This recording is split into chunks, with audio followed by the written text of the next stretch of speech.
Hi, I'm Richie Kotzen, and you're watching for GuitarPlayersOnly.com.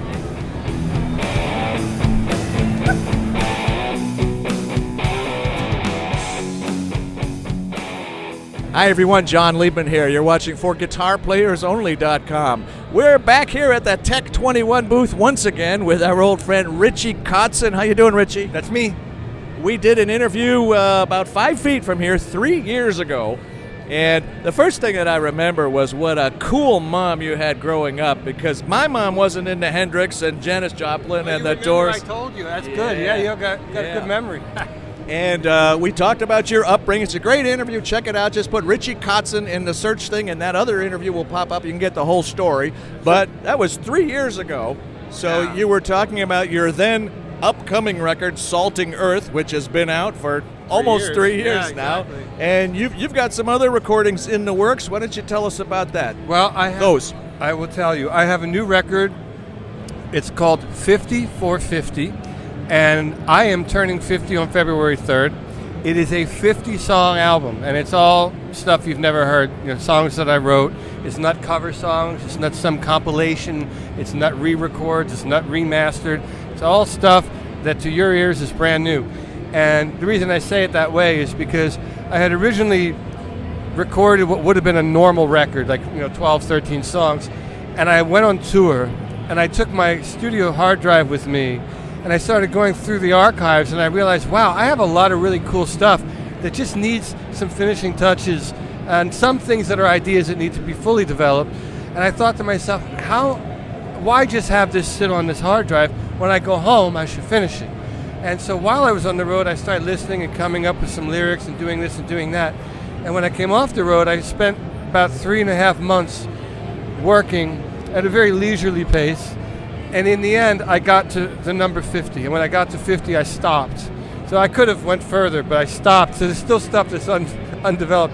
And I thought, what an interesting thing for me, turning 50. I don't really care about birthdays all that much, but 50 is kind of an interesting age, And so I thought, well, if I'm going to put out a record, why not put something out on your birthday and try and do 50 songs, at 50 years old, see if you can do it. That's a lot of songs for one album. I mean, you'd think that'd be like a comprehensive compilation or greatest hits or something, but for one... I got to tell you something funny. First of all, I don't know who in their right mind is going to review this album. How do you review a 3-disc 50-song album? I mean, so that was another question. It's actually going to be physical discs? Yeah. Okay. Yeah. How about vinyl? You going to put on vinyl too? I'm going to start with the physical. I kind of went on the line for this, because I had financed everything myself, and so, vinyl is cool, but I want to see how it goes. Okay. Well, great. Well, congratulations. And I wanted to tell you something funny, is that when I got to 27, I had 27 songs finished. And I opened a bottle of wine in my office, and I thought, well, let me listen to this, And I fell asleep. Now, I mean, I didn't fall asleep because the music's bad. I fell asleep just because I drank too much wine. But then I woke up and I thought, wow, I can't even listen to my own record. How is someone going to review this?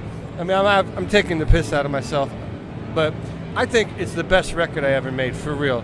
Okay. And it covers the gamut of what it is that I actually do, left to my own devices. So I think it should be very entertaining for the people that give a shit about what I do. Well, great. I still think it's a bold thing to do. I mean, thinking way back to what was it, 1970, 71, something like that, when Chicago put out their very first album. It was a double album, and that was unheard of. So I don't know how comparable that is to what you're talking about, but I think it's great that you're doing that. And the good news is now I don't have to make a record for the next 5 years. I'm done. Well, you could have done... Well, I understand the 50-50. That was the gag. That's the gag. Yeah. Rather than get it all done, and then you can release that over time, but it doesn't really fit the 50. It's a different thing. Yeah. So.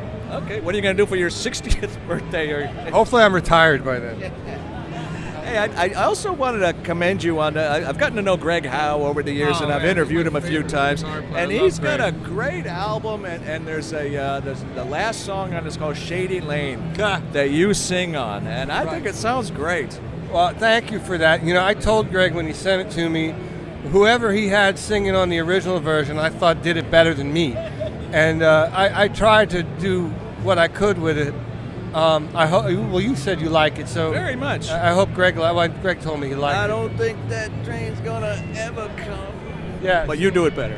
Well, I'll tell you something. I love Greg, and if it wasn't for Greg Howe, I might have never gotten signed to Shrapnel Records, and not a lot of people know this. But Greg got signed to Shrapnel Records, and Shrapnel Records was considering.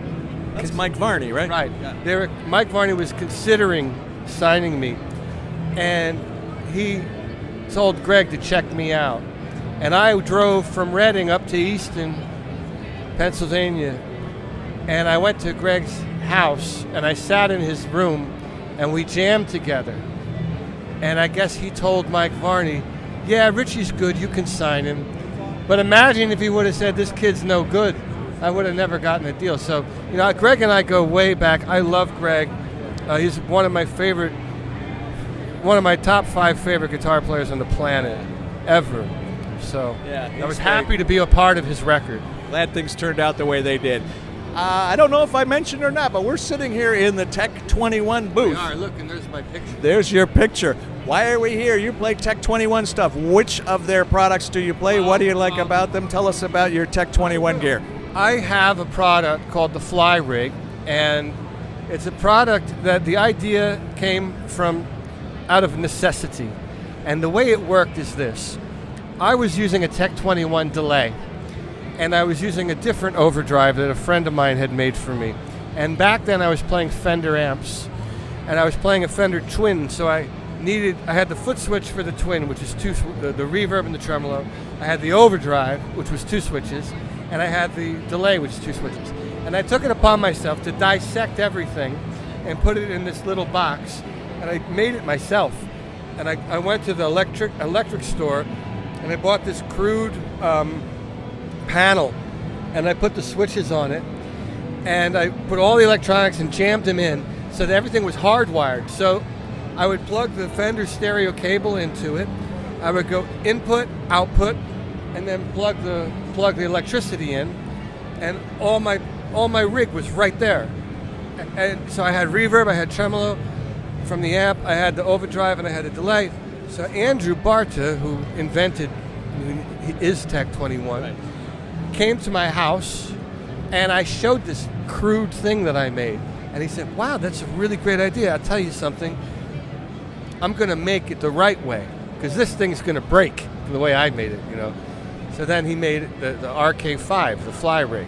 Yeah, and that's it. Great. That's what I use. That's great. Andrew's a great guy. Tech 21 makes great stuff. Want to mention one other thing quickly. You have a few singles that you also put out. I did. Yeah, so what happened was I did Salting Earth, and we literally did a world tour. We went around the globe, literally flew around the globe. Australia, Europe, United States. Did a big circle, went all over the place. South America, Japan, Korea, Singapore. We did a huge tour, and then it ended. And then I wanted to go out again next year because I love playing. But I didn't have the motivation to make a full-length album. But I had a couple of songs that I thought were really special. So I put out a few singles. Rather than just have the song sit on the hard drive and wait till I turn 60 and make 60 for 60, joke, I just put out the singles. So I made a video for each single. So I put out a song called The Damned that we filmed at Paramount Ranch, which is right close to where I live. Sadly, it burned down in the Woolsey fire. It's not there anymore. We did a video there. We did a video for the song Riot, and we did one for Venom. So I put out the 3 singles over the course of a year, which now led me to today, where I'm finally putting out a new record. February 3rd, okay. 50 for 50. What about the future? What else what could you possibly have to do after so much prolific work that you've done? What else is on the horizon? Not much. You know, I have to be honest. I put so much into this record. You know, I actually have to say I am doing something, and it's a secret. I'm working on a project with another person, and you wouldn't expect it. And I don't know when it's going to come out, but we've been working on something very cool. So there's going to be other stuff. And of course, I have the band, the Winery Dogs, with Billy Sheehan and Mike Portnoy. And so we still want to work together. So, but as far as Richie Kotzen, I don't know when I'll make another record. After a 50-song album, I think I'll take a break. I think I'll play a lot of shows. I'll play shows. And I'll always write music. But I don't really worry about the future so much because you can't predict it, can you? Okay. Well, you did open it up to a follow-up record, a follow-up interview. Okay, I did. Follow-up record. Oh, I tell you what, when the Secret Project, whichever comes first, either the Winery Dog record or the Secret Project record, one of them's going to come first. I don't know what's going to happen first. I think the Secret Project might come first because we're further along. But then I'll come back and we'll talk. All right, I'll give you a minute. Maybe we'll sit down here next year at NAMM. How's that? All right, congratulations on turning 50. Congratulations on 50 for 50, Richie Kotzen, and all the other stuff. You're going to, whenever you tour or, you know, whenever you have a chance to see him, he's going to be out. I'll be around. He'll be around. I'm John Liebman at the Tech 21 booth with Richie Kotzen, the almost 50-year-old Richie Kotzen. You're watching ForGuitarPlayersOnly.com. All right.